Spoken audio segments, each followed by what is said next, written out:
तो तो मतलब वहाँ पे ऑप्शन रहता है बट अपने देन पास। जीएसटी पोर्टल पे there is a option for delivery challan ना।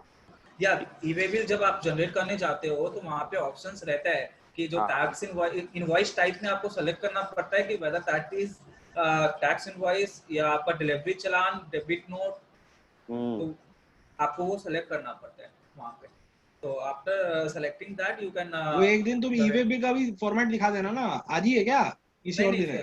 किसी और दिन नहीं सर, देंगे। इसमें ई-वे बिल नहीं है कवर्ड। ठीक है, नेक्स्ट टाइम दिखा देना। चलो चलो ठीक है। बढ़िया, अच्छा है ई-वे बिल दिखाना, because e-way bill is important. हाँ, तो उसमें रियल लाइफ कैसे ई-वे बिल वेव करता है और क्या होता है वो जरूरी है, बिकॉज वो क्या है बाद में आया था, तो बहुत लोग उसको अभी तक ये नहीं किया है। पता नहीं है ना, वो देख लेगा कैसे है। ठीक है, वो हम लोग ले लेंगे आगे के अपकमिंग ठीक है। क्लासेस में हम लोग ले लेंगे। Okay.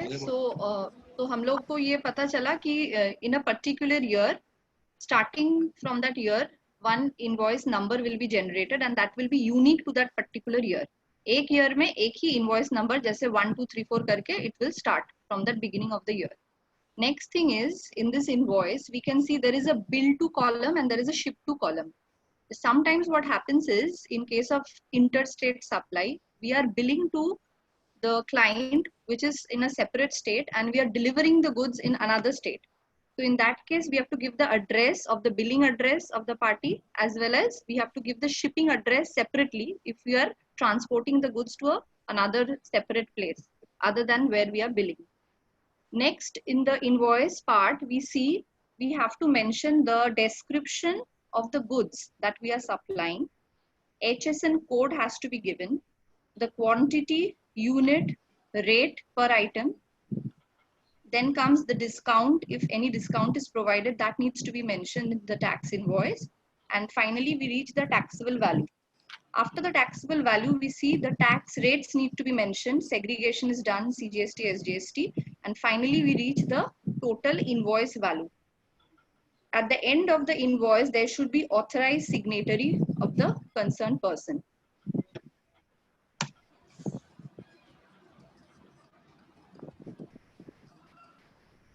All this is covered here. One more thing, in case of unregistered party, if the recipient is unregistered, then we need to mention the state and the state code where the taxable value of supply is more than 50,000. For less than... Hello, Priyanka, एक minute. Authorized person, anybody can be sign that invoice? I can't hear you. Authorized person signing the authorized signatory. Anybody can it sign be? जी जोर से बोलिए, सुनाई नहीं दे रहा है, सामने आइए। मैं बोल रहा हूँ anybody can sign that invoice. Whoever is going to receive the invoice will be treated as the authorized signatory. नहीं, ऐसे नहीं होता है। ऑथराइज्ड पर्सन पे वो लिखा तो जरूर होगा लॉ के अंदर में। एग्जैक्टली वही हम बोल रहा हूँ। ऑथराइज्ड पर्सन कौन क्या होता है, रजिस्ट्रेशन जब आप करते हैं ना उस टाइम में ये सब चीज मांगता है। वही तो बोलेंगे, बोल रहा हूँ आप देंगे उसी का होगा। विकास क्यों बोलो? ऑथराइज्ड सिग्नेटरी बेसिकली जब हम लोग रजिस्ट्रेशन करते हैं ना, तो यहाँ पे जो ऑथराइज्ड सिग्नेटरी मतलब वो हो गया जो हम लोग अपने जीएसटी पोर्टल में ना हम लोग को दिखाना पड़ता है कि हम लोग का ऑथराइज्ड सिग्नेटरी कौन है, नाम वाम देना होता है। हाँ वही हम पूछ रहा हूँ ना, वही करना पड़ेगा। तो नहीं, एवरीबॉडी नहीं कर सकता, इसका मतलब फिर तो प्यून भी साइन कर सकता है कोई ऑफिस का। वही तो मैं तो यही बोल रहा हूँ। अरे यही तो काम डिक्लेयर हो गया कि प्रियंका चौधरी ऑथराइज सिग्नेटरी, काम खत्म। अब जो भी sir, is it always feasible कि जिसका ऑथराइज सिग्नेटरी है वही पर्सन रिसीव करेगा? नॉट नेसेसरी ना, हर time that person may not be available. Law तो लॉ होता है, फीजिबिलिटी नहीं आता है लॉ में। तो जो चीज के अंदर में बोला जाएगा वही तुमको बोलना होगा। कौन सा डॉक्यूमेंट में वो उसको फिर पढ़ के बताओ ऑथराइज सिग्नेटरी वाला चीज। He is come out with a good idea thing, his query is okay, we are not updated, you update on that. There are a lot of things which will come which we might not be updated, you note it, Vikash, and you can come back on that later. Even Vikash can open the law just now and explain immediately. Vikash, I think so, the person who is authorized to sign that will sign. मेरा बात सुनिए, return जैसे file करते हैं उसमें जैसे हम भी साइन करते हैं, हमको मालूम मेरा नाम लिखा रहता है, टीडीएस रिटर्न में भी लिखा रहता है पर्सन रिस्पांसिबल। तो बहुत सारी चीज में मैंडेटरी है कि भाई डायरेक्टर पार्टनर होगा, कुछ चीजों में होगा ऑथराइज सिग्नेटरी दे दो। तो वो किसकी क्या है वो उसका एक लिस्ट अगर है तो वो लिस्ट लोग शेयर कर लेगा आपके साथ। वो पोर्टल में जाके आपको रजिस्टर करना पड़ेगा। नहीं, बाद में तो हम लोग अमेंड करके ऐड कर ही सकते हैं ना। एग्जैक्टली वही हम बोले ना, आपको 2-3 आदमी दे दो एक साथ। प्रोबेबल जो लोग साइन करेगा हाँ इनवॉइस को, आप लोग जरा सबका गाइड कर ऑथराइज। दीजिएगा एग्जैक्टली क्या है इसके ऊपर। हाँ, शुभंकर दास शुभंकर को बोलो। अटेंड करो। Hello ma'am. हाँ बोलिए। मैम मेरा एक क्वेरीज है रिगार्डिंग इनवॉइस कि या जैसे इसमें अपना इनवॉइस में अपना दिया है ना कि HSN कोड और SSC कोड इसमें कंफर्म मैंने मेंशन करना पड़ेगा, that is the format of invoice as per GST। हाँ सपोज कोई सप्लायर और कोई भी वेंडर या कोई भी सर्विस प्रोवाइडर HSN कोड नहीं दिया या SSC कोड नहीं दिया, in that case what we have to do. Actually बहुत सारा जगह पे क्लाइंट ऐसा बोल रहा है कि उसमें मैंडेटरी है नहीं, उन लोग के पास टर्नओवर उतना जो लिमिट दिया हुआ है 1.5 करोड़ से हाँ कम। ठीक बात है। ऐसा क्या है, if the person doesn't want to take input he will not give. Now your accounts department should ask. अब internally you should also check from the portal उनका रजिस्ट्रेशन है कि नहीं। अपने ये स्टार्टिंग में जैसे अपने जब GST चालू किए थे ना, हर पार्टी का लेना चालू कर दिए थे। तो एक बार जब पार्टी का लिस्ट बन जाता है तो नया वाला जब आएगा, नया वाला KYC आएगा, उसमें पूछना होगा KYC फॉर्म में होना चाहिए registered in GST, will you take input. तो वो सब चीजें तो क्लाइंट के पास you should see that KYC के अंदर में। इनका क्वेश्चन ये है कि HSN नंबर अगर इनवॉइस नंबर में नहीं चाहता है सप्लायर, क्योंकि सर अपना एक एग्जम्पशन आया हुआ है कि अगर कोई SSC का टर्नओवर GST नंबर का तो बात नहीं था ना, GST नंबर का भी था कि HSN का खाली था? HSN का था मेनली। तो एक एग्जम्पशन आया हुआ है। कैसे होगा? हाँ सर, एक एग्जम्पशन आया हुआ है। गवर्नमेंट बोलता है कि अगर आप कोई SSC का टर्नओवर अप टू 1.5 करोड़ है तो उसको HSN दिखाने का जरूरत नहीं है होता है। एंड 1.5 करोड़ से 5 करोड़ के बिटवीन रहेगा टर्नओवर, देन उसको 2 डिजिट दिखाना होता है। और अगर 5 करोड़ से अबव रहेगा तो उसको 4 डिजिट दिखाना पड़ता है। तो अगर इन दैट केस तो जिसका 1.5 करोड़ के नीचे होगा तो उसके लिए तो मैंडेटरी है, वो नहीं दिखाएगा उस चीज को। नहीं विकास, एक चीज है तो हाउ एज एन ऑडिटर और एज एन क्लाइंट वो कैसे पता चलेगा कि उसका टर्नओवर कितना है? वो तो चल जो सप्लाई सॉरी कंपनी जो है अपना, वो तो खाली अपने केस में ही देखेगा क्या कितना सप्लाई कर रहा है। तो उस केसेस में वो क्या करना चाहिए कंपनी का एज ए डेवलपर जो भी सर्विस रिसीवर को? उस केस में क्या देखो क्या होता है, एक सेकंड, इसमें रिस्पॉन्सिबिलिटी और मेकिंग द इनवॉइस तो जिसने बनाया उसका है। ओके तुम्हारे पास ऑडिट के लिए तो तुम क्लाइंट के पास जब आया वो खर्चा, तो तुम्हारा रिस्पॉन्सिबिलिटी वैसा नहीं है। क्यों विकास? नहीं सर, इसमें मैं और ऐड करना चाहता हूँ कि जो तुम पूछ रहे हो शुभंकर, ये तुम इनपुट के पॉइंट ऑफ व्यू से पूछ रहे हो ना। कि इनपुट तो मैंने जब इनपुट हम लोग डिस्कस कर रहे थे तो उसमें मैं ये बोला था कि गवर्नमेंट ने रिलैक्सेशंस दिया है कि अगर सिर्फ डिस्क्रिप्शन ऑफ गुड्स रहेगा और जो टैक्स चार्ज किया है, GSTI नंबर रहेगा, प्लेस ऑफ सप्लाई रहेगा और अमाउंट रहेगा, तो उस इनवॉइस में अगर वो कंटेंट है टैक्स इनवॉइस में, तो हम उसके बेसिस में हम लोग इनपुट ले सकते हैं। तो मतलब HSN को वो मैंडेटरी लिस्ट से हटा दिया है कि इवन इफ टैक्स इनवॉइस में अगर HSN नहीं है तो भी इनपुट ले सकता है। ओके कोई इशू नहीं है उसमें, बोल रहा है। Is it clear? नहीं अभी या बोलो शुभंकर? हाँ ठीक है। हेलो यस विकास जी, मैं सायंतन बोल रहा हूँ। अभी प्रियंका जी ने बोला कि invoice should be in 16 digit. Yes, तो 16 डिजिट अगर इनवॉइस नहीं होगा तो उसके कॉन्सिक्वेंस क्या है, क्या होगा फिर? नहीं, that is the maximum number. Maximum हाँ, मैक्सिमम नंबर 16 डिजिट से अगर ज्यादा हो जाएगा तो क्या होगा? बहुत जगह लेगा ही नहीं, वो गलत कर रहा है, वो तो साइट लेगा ही नहीं और आपको ये रिपोर्ट करना चाहिए अपने ऑडिट में। अरे वो तो डिफेक्टिव इनवॉइस हो गया ना सायंतन। अच्छा, वो लेगा नहीं? हाँ, एक्सेप्टेबल नहीं है ना। अच्छा, साइट ही रिजेक्ट कर देगा आपका जब आप GST R1 फाइल करोगे तो। अच्छा, ओके। और एक सवाल है मेरा, इनवॉइस में जो ऑथोराइज सिग्नेटरी जो एक्चुअल वही ऑथोराइज सिग्नेटरी है कि नहीं, वो हम कहाँ से चेक करें? आप उनका रजिस्ट्रेशन सर्टिफिकेट ले सकते हो। रजिस्ट्रेशन सर्टिफिकेट हमको कहाँ से मिलेगा?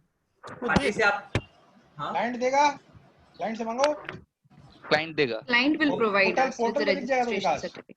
पोर्टल में भी मिलेगा, पोर्टल में मिल जाएगा। अच्छा, ठीक है। और एक टैक्स इनवॉइस में क्या स्टैम्प होना मैंडेटरी है? Definitely sign and signature and stamp तो मैंडेटरी होता है ना। Why? Stamp should be there along with the signature. Sure. हाँ वही ऐसे हम मत बोल रहे हैं। स्टेटमेंट दिया करो, कोई लॉ में ऐसा लिखा नहीं है तो देखो तो नहीं, लॉ को हाँ, वही हम पर- बोल रहा हूँ, श्योर है क्या? वही हम बोल रहा हूँ। सर नहीं, वहाँ पर सब signature जगह बोला स्टैम्प हुआ नहीं है। रहता फोटो भी है, लगा बहुत दो जगह। साथ में। हेलो हाँ अरे गेट बैक ऑन दिस यार, if you don't know get back on this. ये मगर विकास, हाँ। हम लोग का तो बहुत जगह देखा हुआ है कि स्टैम्प नहीं रहता है इनवॉइस में। एग्जैक्टली वही हम मतलब भी एक वही बोल रहा हूँ। He'll get back वही on हम it. पूछ रहे हैं। फिर भी देख बहुत आदमी का स्टैम्प होता ही नहीं है। हाँ, वो बात भी है। अरे तो फिर एक देख चीज और सोच था। के We बोलिए have ना to फिर। look at it. एक बार कंफर्म करना पड़ेगा। एग्जैक्टली अच्छा, वही तो हम क्योंकि बोल रहा हूँ, देख लो आजकल तो अभी। डिजिटल सिग्नेचर मार के इनवॉइस आ जाता है। हाँ हाँ। डिजिटल सिग्नेचर है, वहाँ पे रूल में लिखा हुआ है कि डिजिटल सिग्नेचर और सिग्नेचर इज मैंडेटरी, देखो इसको बट सब स्टैम्प मालूम के है, बारे में कभी जिक्र नहीं किया गया ये है, पढ़ वही पढ़ हम के आगे पूछ रहे तुमको हैं। क्रॉस कर रहा है। अरे नहीं नहीं टंडन जी, ऐसा सर नहीं है, आप काहे बेटर है सर हम लोग के लिए कि भैया क्या ये होता है पता ना, चलता है कि तुम लोग पढ़ा लिखा आदमी लोग को भाषण दे रहा है, ऐसे उल्टा मोल्टा मत बोलो कि होगा ये मार देगा, ये ऐसे थोड़ी अरे होता है। नहीं नहीं, अरे अरे टंडन जी रुकिए ना। टंडन भी ऐसा है ना कि हम लोग को तो रहना चाहिए ना कि हम लोग को कोई माथा के ऊपर से गुगली ना दे दे। वही तो और क्या, नहीं, ठीक नहीं, बात है। अरे टंडन हम ये लोग को बता रहा है ये बात, ये लोग सोच रहा है कि बस अरे भैया अभी हम सर्टिफिकेट्स इश्यू कर रहे हैं डीएससी लगा के, हाँ। जब तो साइन करते थे, प्रिंटर है नहीं तो हम डीएससी लगा के सर्टिफिकेट इश्यू कर रहे हैं, बताइए एनएससी बीएससी में। बढ़िया बात है, हम तो डिजिटल सिग्नेचर ही ऑफिस में भूल गया। अच्छा एक चीज और बताइए ना, मिसमैच बिटवीन इनवॉइस इश्यूड मतलब इनवॉइस का नंबर और जो जीएसटीआर 1 में अपलोड हुआ है उसमें अगर मिसमैच रह गया तो वो क्रेडिट डिसअलाउ हो सकता है क्या? इस हिसाब हाँ एकदम होगा, और फिर 100%। गलत हो गया ना, इनवॉइस नंबर अगर ना मैच नहीं होगा देन बिकॉज पाथ वहां से मिल रहा है ना, पाथ उसके जीएसटीआर 1 में तुमको इनपुट के लिए वो दिखा दिया पार्टी कि हम ये जीएसटीआर 1 में इनपुट हम दे रहे हैं, तुमको मिलेगा ही नहीं वो नंबर तुम्हारा। अगर उसका सही है तो मिल जाएगा तुमको दिख जाएगा 2A में, अगर उसका गलत है तो तुम फंस जाएगा। सब कुछ ठीक है, अमाउंट ठीक है, एक्सेप्टेबल वैलिडी के सब समझो कुछ ठीक है। इनवॉइस में नंबर सही है, जीएसटीआर 1 में गलत है तो तब गड़बड़ है। अगर तुम्हारा इनवॉइस में नंबर से खाली नहीं हुआ, जीएसटीएन नंबर सही होना चाहिए। जीएसटी नंबर इनवॉइस ठीक नंबर है, इतना इंपॉर्टेंट नहीं इनवॉइस होगा। नंबर अगर गलत है तो क्या होगा फर्क उसमें, डिपार्टमेंट बाद में झमेला कर सकता है आपका कॉपी गलत है, कॉपी अगर देखेगा तो, क्योंकि वहां तो दिख जाएगा ना 2A में। 2A फिर तुमको चेक करके वापस फ्रेश ले लेना चाहिए, मैनुअल कॉपी रिवाइज करके। ठीक है, चलिए चलिए, थैंक यू। ठीक है, I'll move forward. अच्छा, in case of export of goods or service क्या होगा, इनवॉइस में it will be mentioned that supply meant for export, or it will be written supply to sales unit, or sales developer authorized operations under bond or LUT without payment of integrated tax. So these words should be written, any of them, in case of export of goods or services in the invoice. What will happen if I am exporting and I want to pay tax and then claim refund?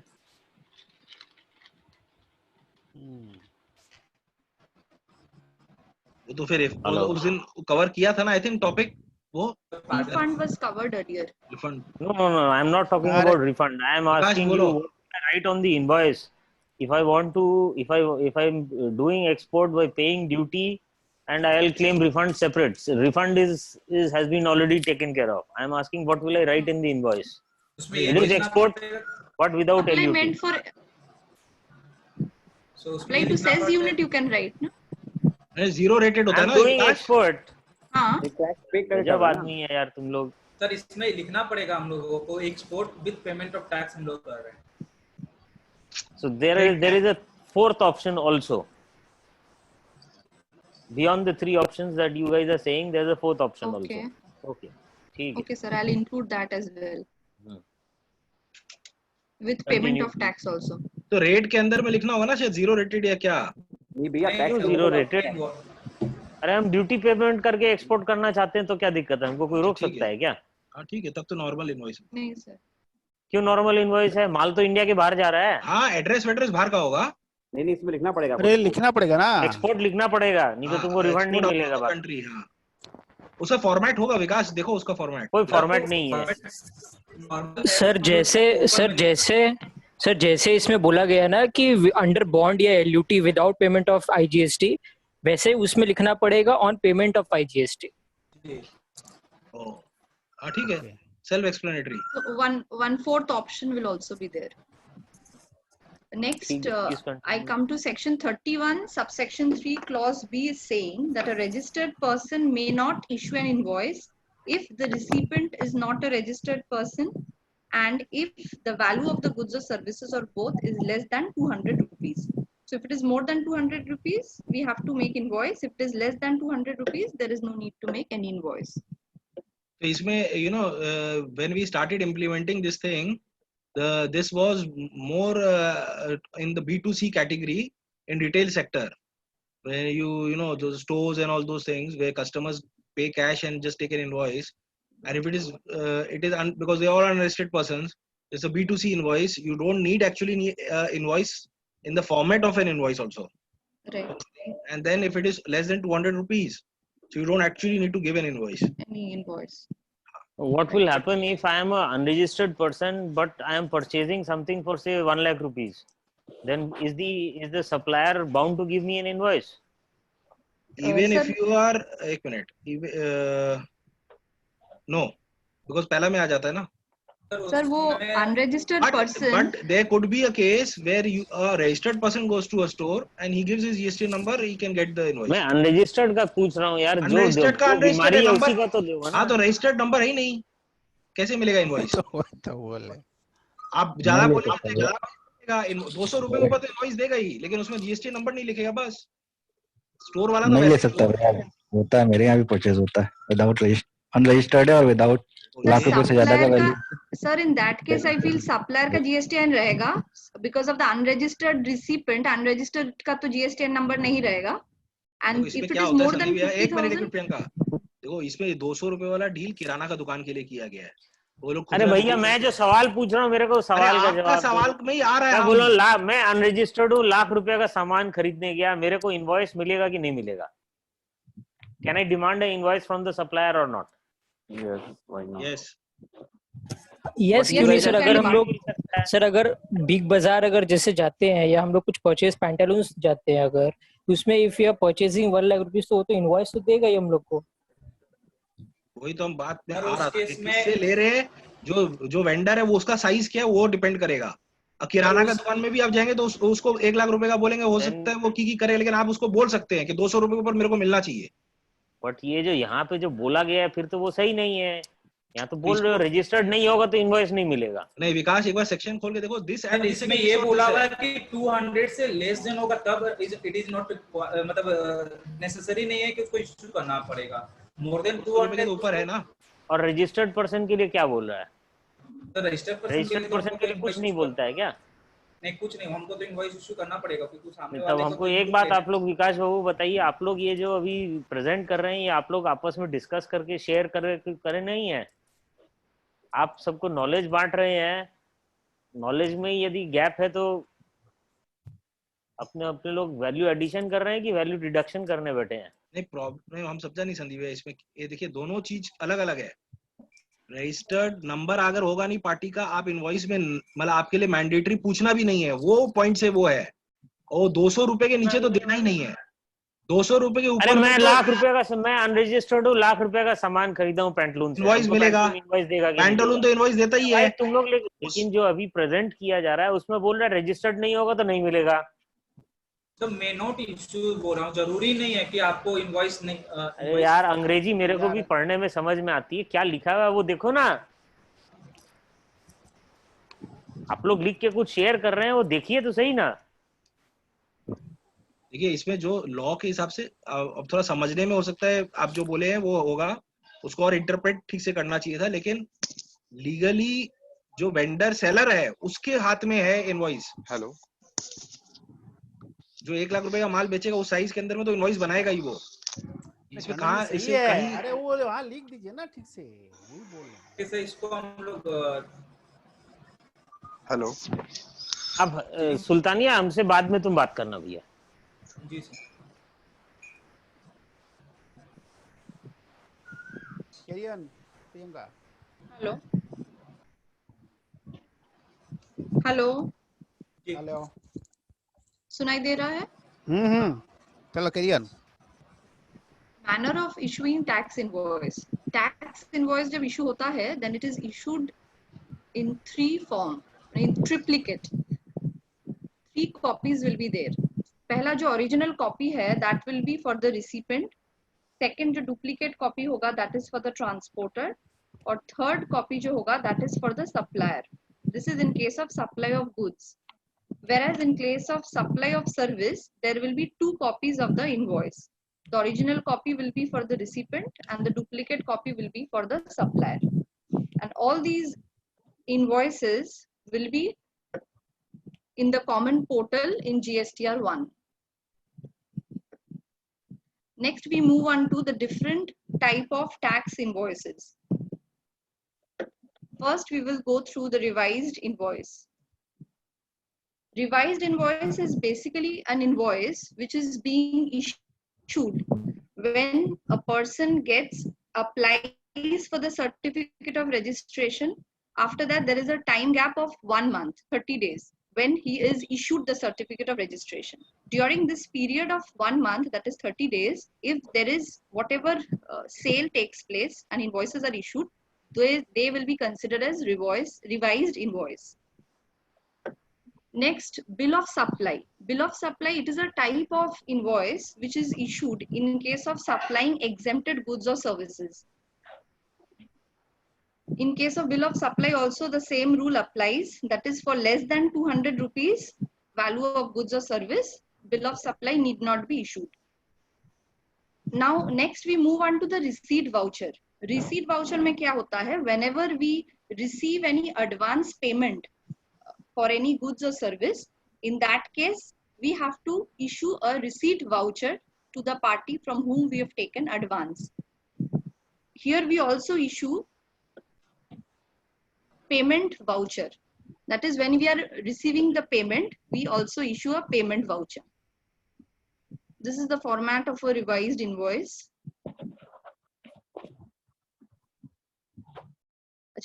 What happens next is, if in case we receive the advance, but we have received the advance, but we have subsequently not made the supply of the goods, then in that case there is no tax invoice issued. Then we have to issue refund voucher. We have to give back the person the advance money that we have taken from him by issuing a refund voucher.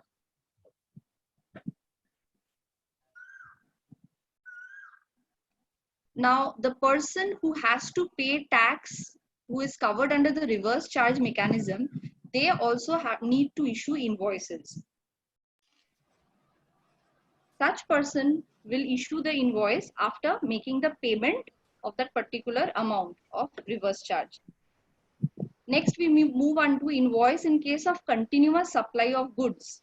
If there is a continuous supply of goods, then in case of successive payments that is being made, invoice will be issued before or at the time of each such statement. इसका मतलब ये हुआ कि whenever the payments are being made, invoice can be issued either before the payment is made or after the payment is made.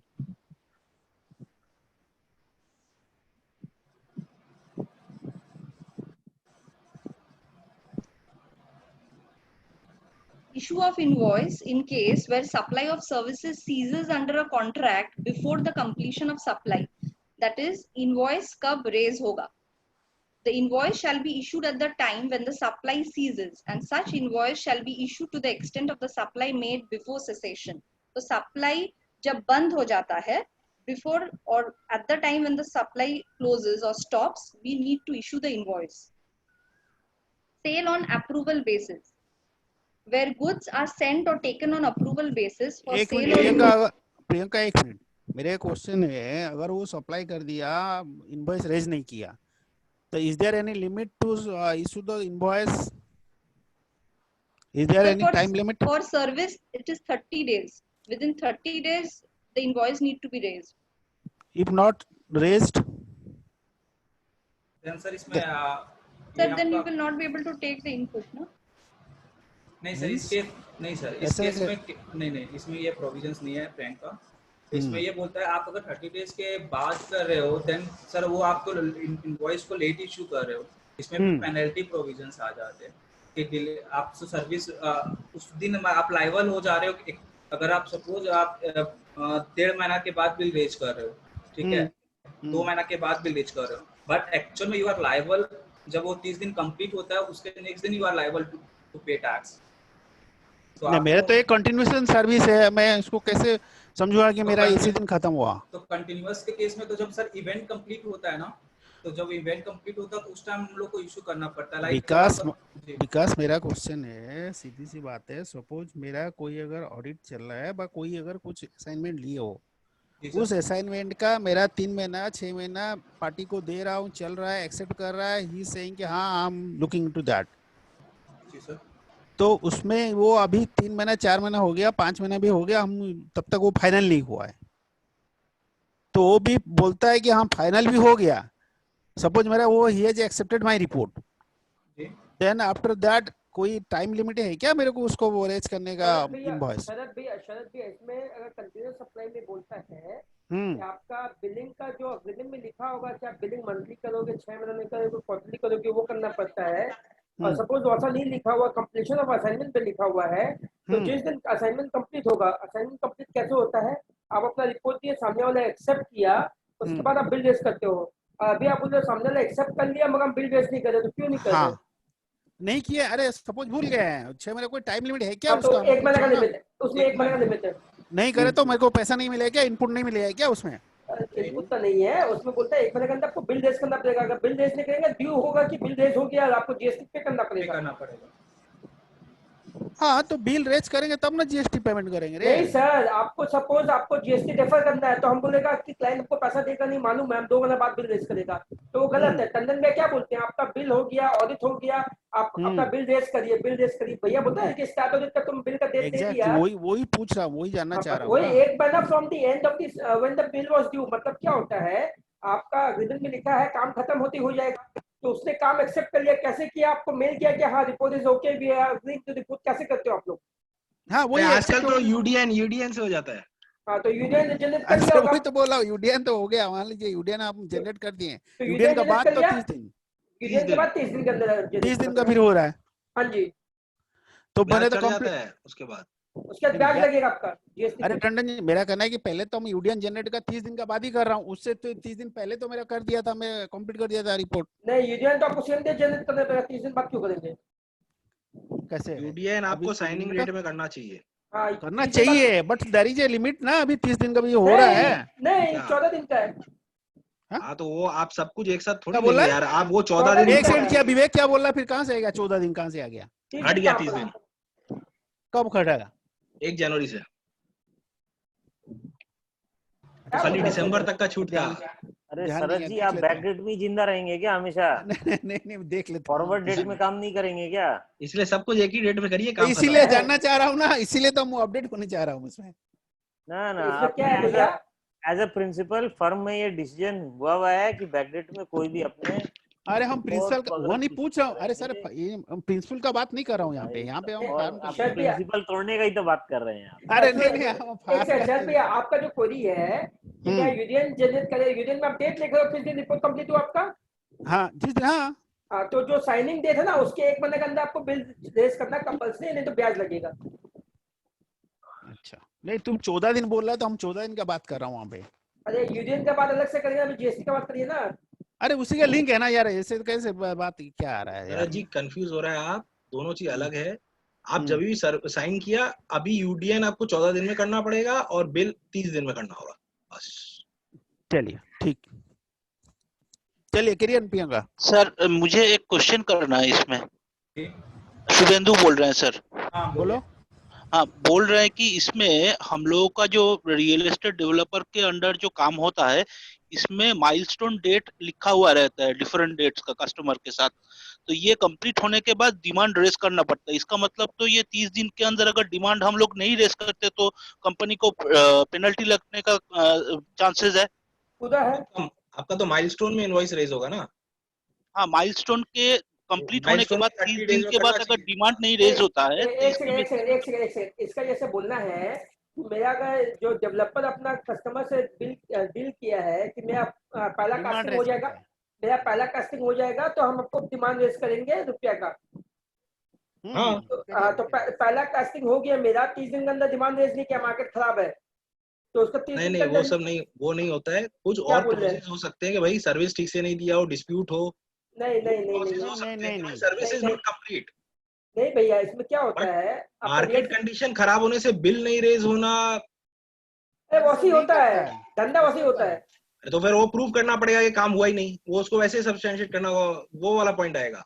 नहीं, काम तो हो गया, वो सर्टिफिकेशन तो इंजीनियर का हो गया, इंजीनियर सर्टिफिकेट दे दिया हमको कि काम हो गया। बस तो फिर वो डिपार्टमेंट इंटरेस्ट रेज करेगा आपको जब भी आएगा असेसमेंट करना। ये बोला हम जीएसटी ऑडिट में क्या करें?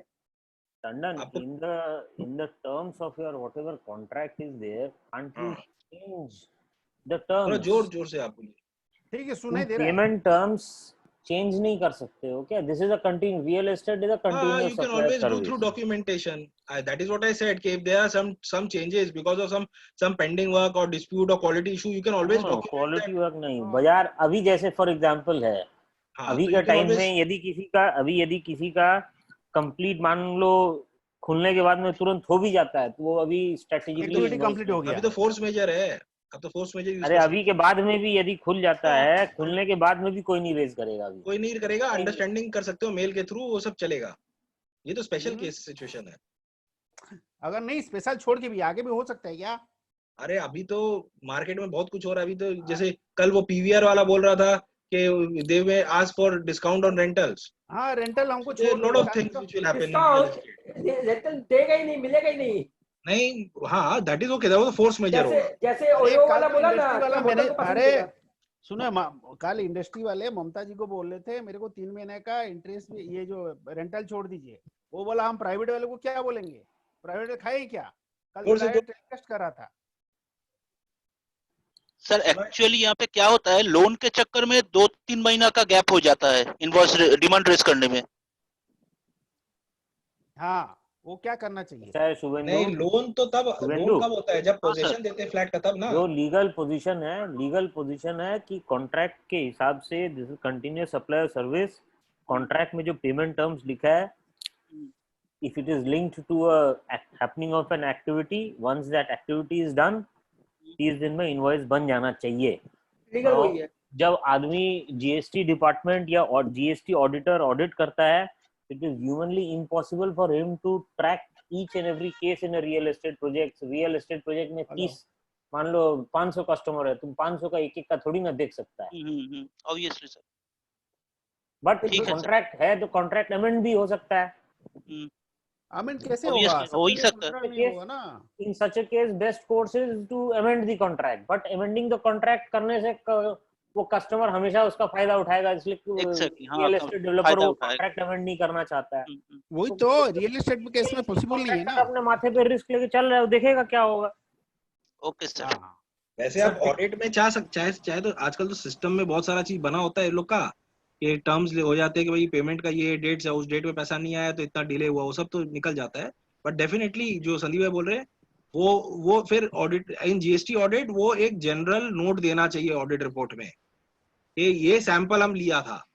If you talk about GST audit, भैया to that I disagree to some extent. अगर मेरा क्लाइंट का एक कंपनी में एक ही प्रोजेक्ट है और उसका टाइमलाइन सबका फिक्स है और मेरे को कॉन्ट्रैक्टर का सर्टिफिकेट मिला हुआ है कि ये काम हो गया इस तारीख को, तो क्लाइंट को तो बिल रेज करना पड़ेगा ना। अगर नहीं करता तो अपने को खाली ये बोलना है कि हम सैंपल लिए उसमें नहीं निकला। I don't think we can safeguard ourselves in GST audit to that extent.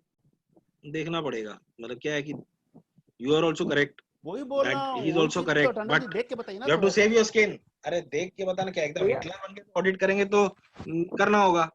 अरे नहीं सर, अरे हिटलर की बात नहीं है। अरे ज्ञान बांट रहे भाई, ज्ञान हम लोग तो लेना चाहते हैं। अरे लॉ में तो हमेशा ही ऐसे ही होता है, ऑडिटर के ऊपर तो सभी कुछ रहता है।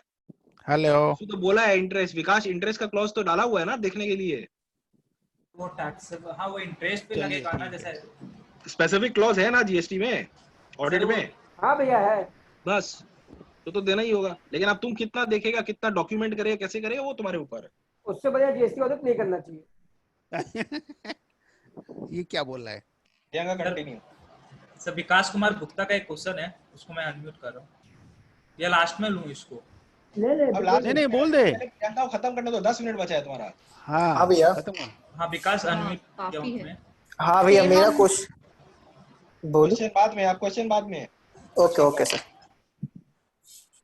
सेल ऑन अप्रूवल बेसिस में क्या है कि if where goods being sent or taken on approval for sale or return are removed before the supply takes place, invoice shall be issued before or at the time of supply or 6 months from the date of removal. 6 months का maximum time है for the invoice to be issued before the goods are being removed. Next, we move on to credit and debit notes.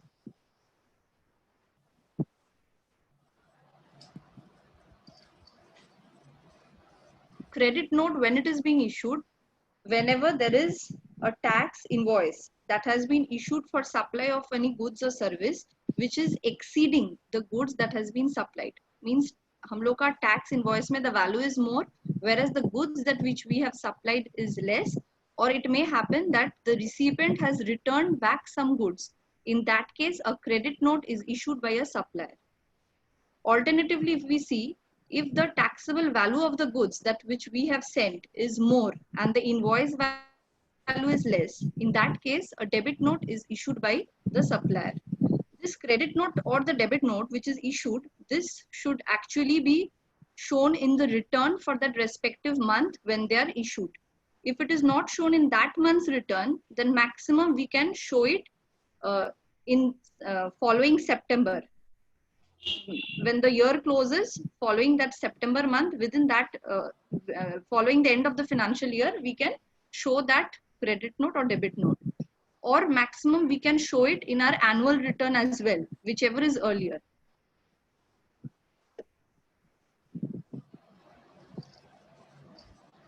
This is the format of a debit note that is issued.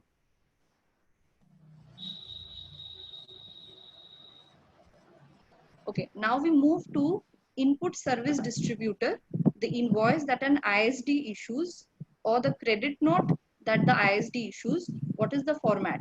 Basically, it also covers, it will cover the name, address, the GSTIN of the input service distributor, the consecutive serial numbers containing alphabets or numerals. This is the invoice number, the date of issue of that invoice, name, address, and GSTIN of the recipient to whom the credit is distributed, the amount of credit which is distributed, and of course, at the end, signature or the digital signature of the input service distributor or his authorized representative. These are the things that should be present in an invoice which is issued by input service distributor. Now, input service distributor, where it is an office, where ISD is an office of a banking company or a financial institution, including NBFC. For them, the tax invoice shall include any document by whatever name called, not serially numbered, but could contain the prescribed information. That means there is no specified format of invoice that is going to be followed by the banking company, financial institution, as well as the NBFC, where they are issued by the ISD. Next is where supplier of taxable service is an insurer or banking company or financial institution, including NBFC, and this is done as per the government. The said supplier shall issue a tax invoice or issue another document by whatever name called, whether or not serially numbered. Again, there is no specified format given, but it should at least contain the basic information which I have discussed earlier. That is the name and the address, the GSTIN number, and the input that is being distributed. Where supplier of a taxable service is a GTA, goods transport agency, supplying services in relation to transportation by road in a goods carriage. The said supplier shall issue a tax invoice or issue any other document by whatever name called, containing the gross weight of the consignment. The consignment, that is the weight of the consignment which the GTA is transporting, that weight needs to be mentioned in the invoice. The name of the consignor who is sending the goods and the consignee to whose place the goods are being sent. The GTA, the good transport agency's name, address should be mentioned, and also containing other information as referred under Rule 1 of the invoice rules. Where supplier of a taxable service is supplied by passenger transportation service, a tax invoice shall include ticket in any form. So whenever there is a passenger transportation service which is being supplied, a ticket will be considered as invoice in that case. By whatever, there is again no specified format of invoice in this case. So by whatever name called or whether or not serially numbered should contain the prescribed information as under Rule 1 of the invoice rules.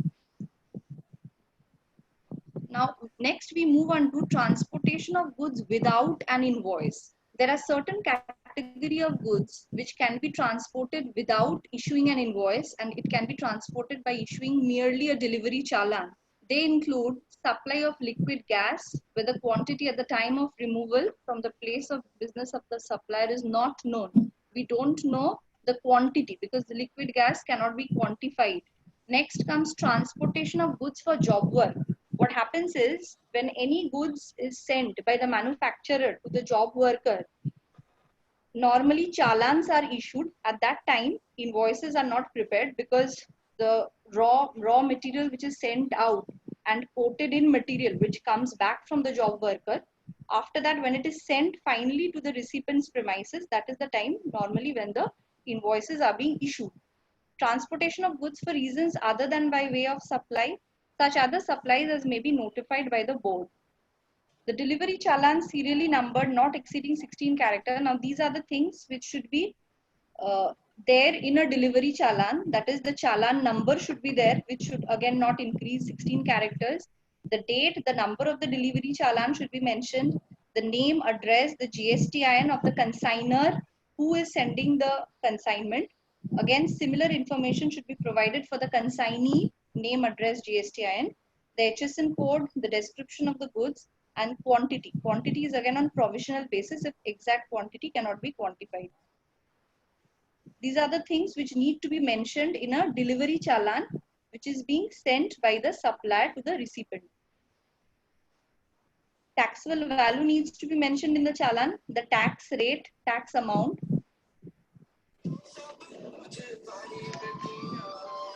Place of supply. In case of interstate movement, you have to mention the place of supply and the authorized signature.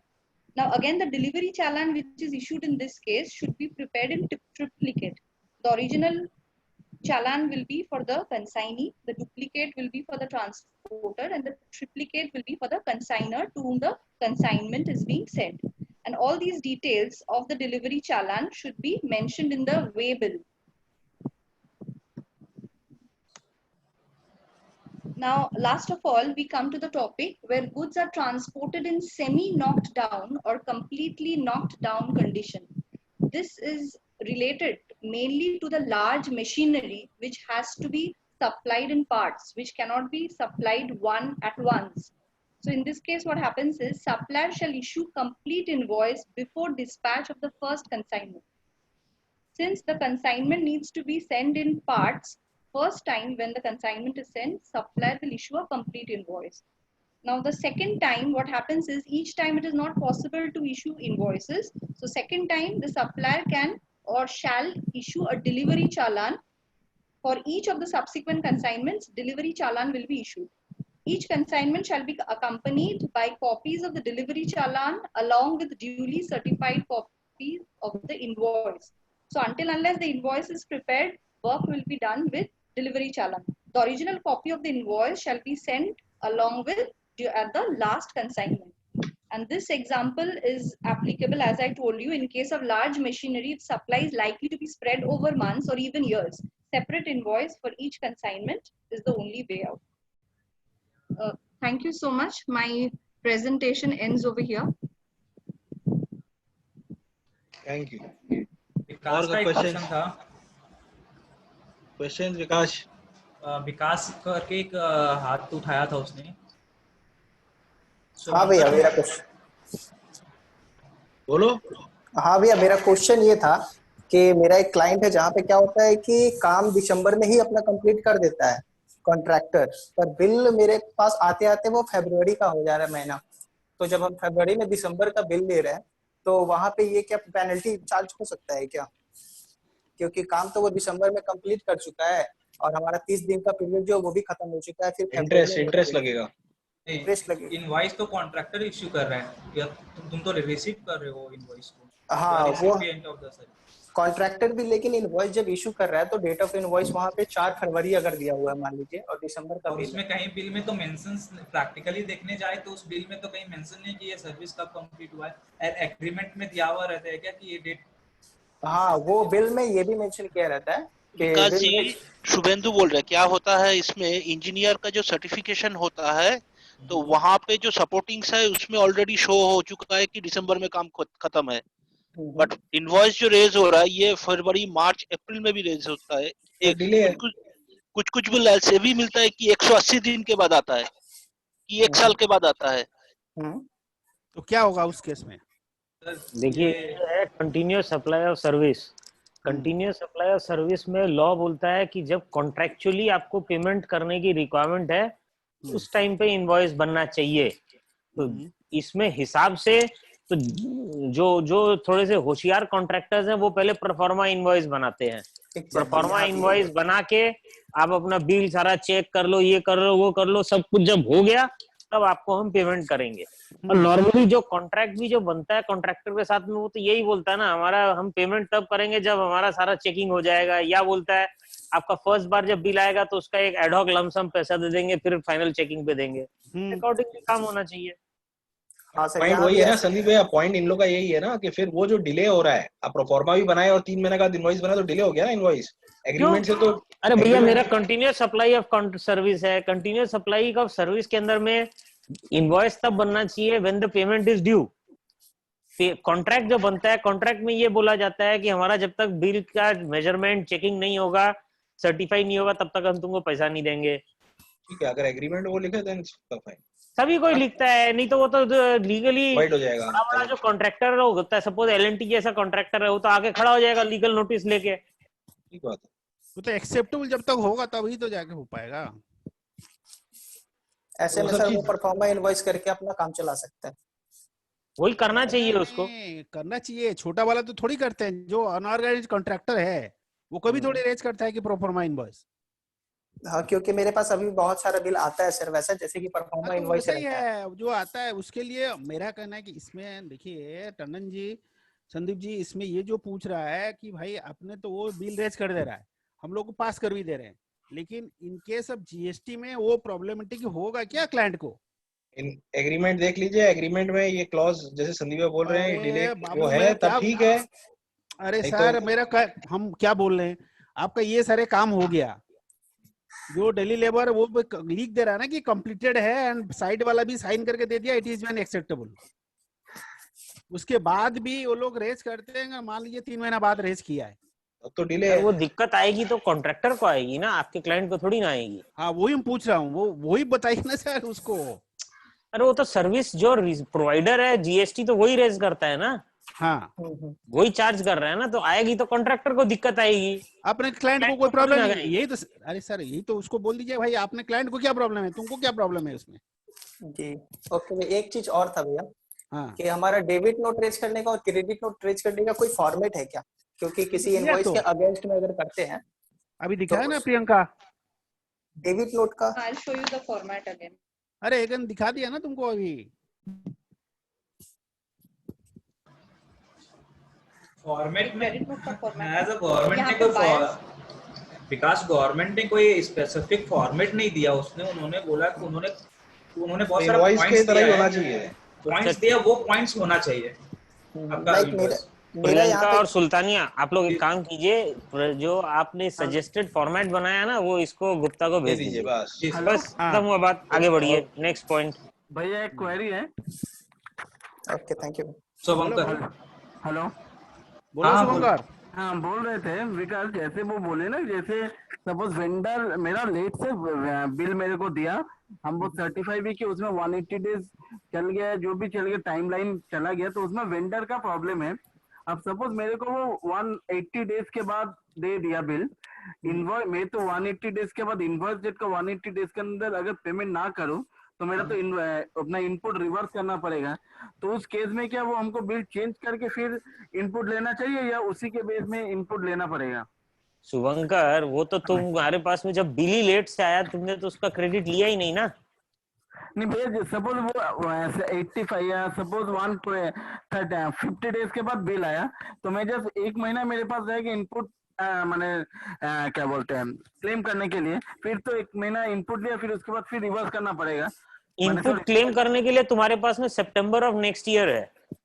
Okay 1 साल उसका सितंबर तक। Okay okay, उस bill के base पे even annual return में भी you can claim September or annual whichever is earlier. Okay. Okay, ma'am. Okay, ma'am. Thank you. Thank you. Any Any other more questions? questions? विकास शुभांका का मेरे ख्याल से question था दूसरा था कि हाँ। बिल 5 महीना बाद मिला, ठीक, वो इनपुट ले लिया और ले फिर लिया। पेमेंट नहीं हुआ, ठीक, वो रिवर्स कर देगा क्या 1 महीना बाद की बिल?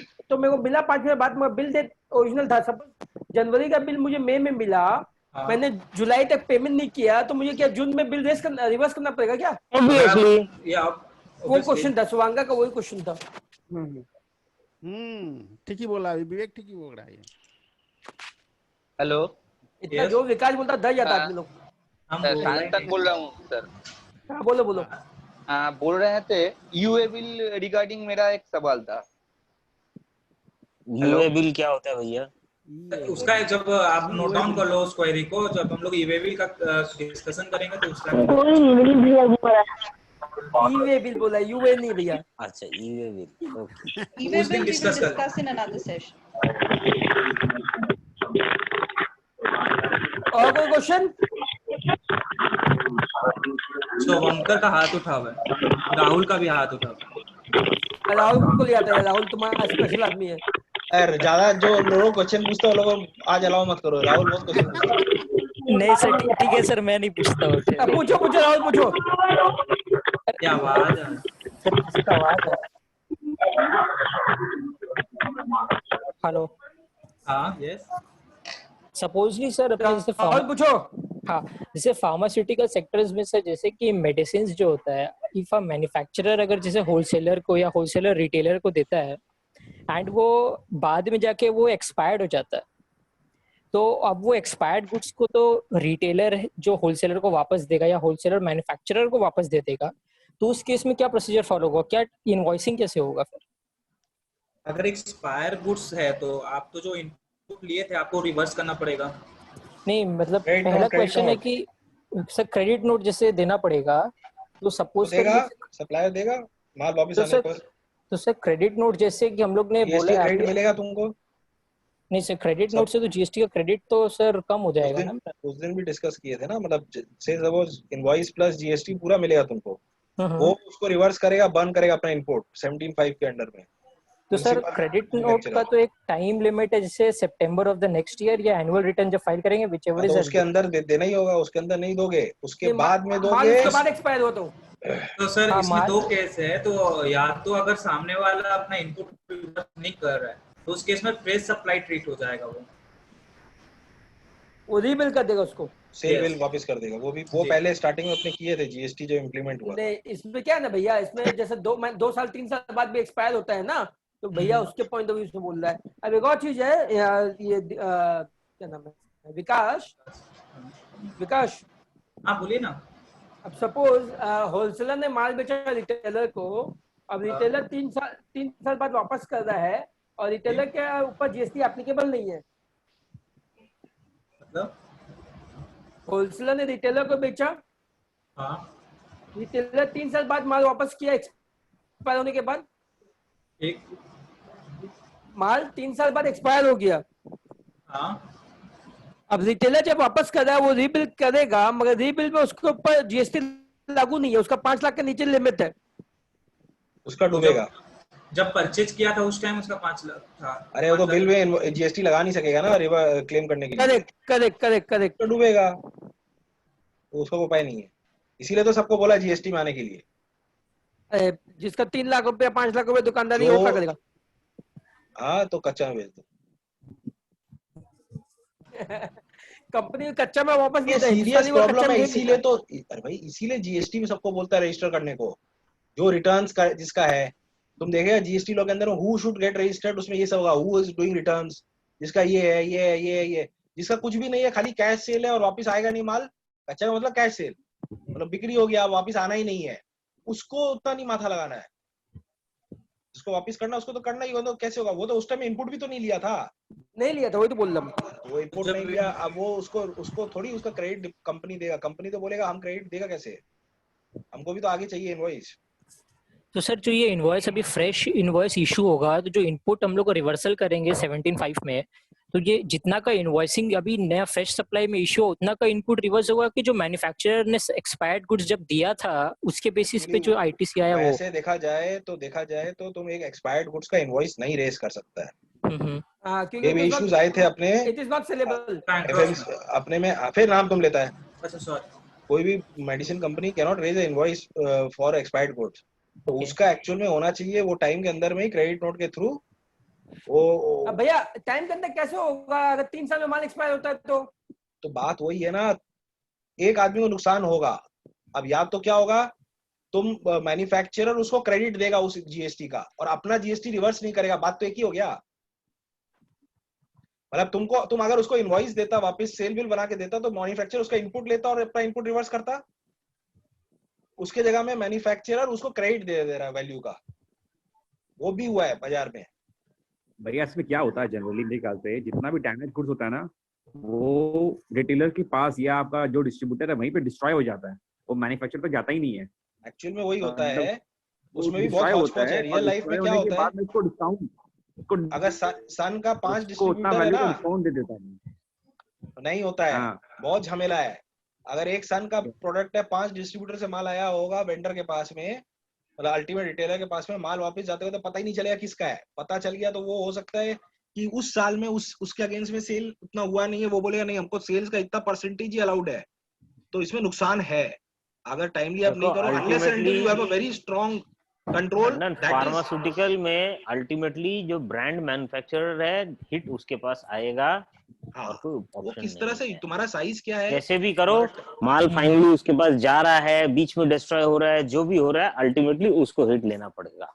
इसलिए तो क्या हुआ था ना, इनवॉइस वाइज डिटेल जो क्रेडिट नोट का हटा दिया गया था, तो इसलिए ताकि डिस्काउंट अलग फॉर्मेट में, डिस्काउंट के फॉर्मेट में एक्सपायर्ड माल जाता है उस केस में तुम्हारा क्रेडिट नोट का सिस्टम चलेगा नहीं, बिकॉज एक्सपायरी का जो टाइम पीरियड होता है वो तुम्हारा टाइम पीरियड बेसी होता है, तो वो क्रेडिट नोट डेबिट नोट हो ही नहीं पाएगा।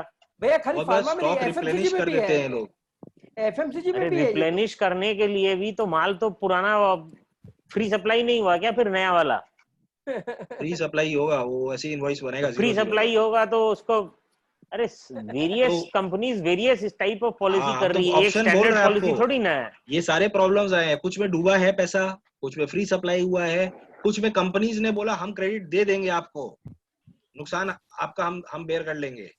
अल्टीमेटली ब्रांड अल्टीमेटली जो कंपनी है, कंपनी ही इसको बेयर करेगा, कोई भी रिटेलर बेयर करने वाला नहीं है। बट वही रिटेलर से कंपनी का आवाज पहुंची नहीं थी। हमने बहुत बार कोशिश किया क्लाइंट को बोलने के लिए, सन फार्मा से बात करो, ग्लेनमार्क से बात करो, डायरेक्टली अपना। अरे भाई ये तुम इम्प्लीमेंटेशन के टाइम का बोल रहे हैं, इम्प्लीमेंटेशन हुए तो 3 साल हो गया, अब अभी भी वही हिसाब चलता है, वो तो स्मूथ हो गया। अब तो टंडन भैया अपने फार्मा में खाली है, ये तो एफएमसीजी में भी रेगुलर अफेयर है। तो क्या होता है, नियर एक्सपायरी जब होता है ना, तो उसको डिस्काउंट देके बोलता है माल को पुश कर लो। आज जैसे एफएमसीजी में होता है, एडिबल ऑयल वो सभी होता है, या इमामी भी तो करता है, इमामी हुआ, हिंदुस्तान लीवर, पीएनजी, वो सब करता है। ये तो डीमार्ट इसीलिए चल रहा है,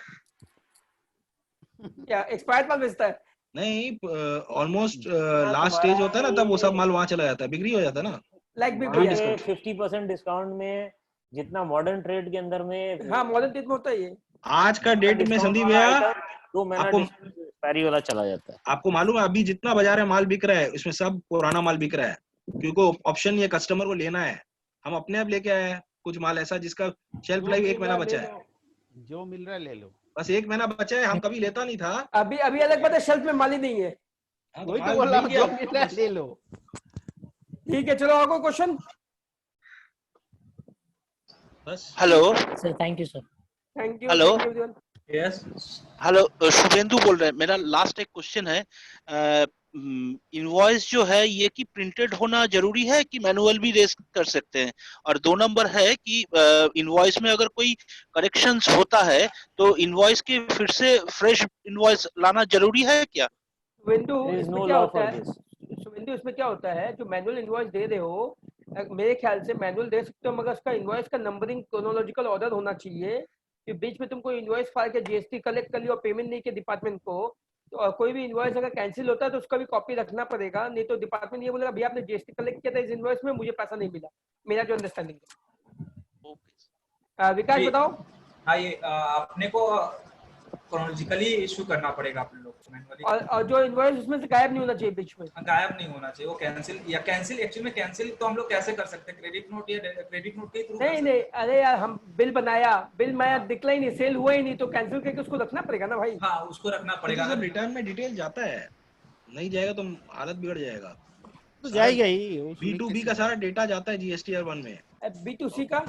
B2C का नहीं जाता है, B2C का टोटल डिटेल जाता है, अपने पास रखना होता है। और कोई नहीं? B2C का इसलिए नहीं जाता ना, हमको इनपुट दिखाना नहीं होता वहां पर क्रेडिट लेने के लिए, टोटल वैल्यू जाता है खाली। ठीक है, thank you Vikas, thank you Priyanka, thank you. Thank you.